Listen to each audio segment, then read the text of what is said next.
شرم کی کشش حسن سے زیادہ ہوتی ہے۔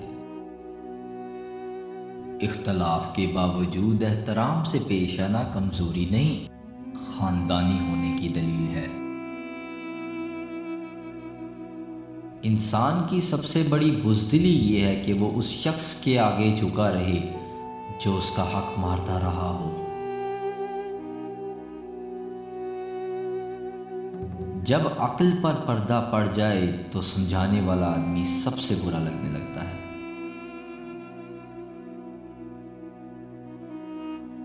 ہم ایسے منافق لوگ ہیں کہ کسی کی تکلیف کو اس کے گناہوں کی سزا سمجھتے ہیں اور اپنی تکلیف کو آزمائش۔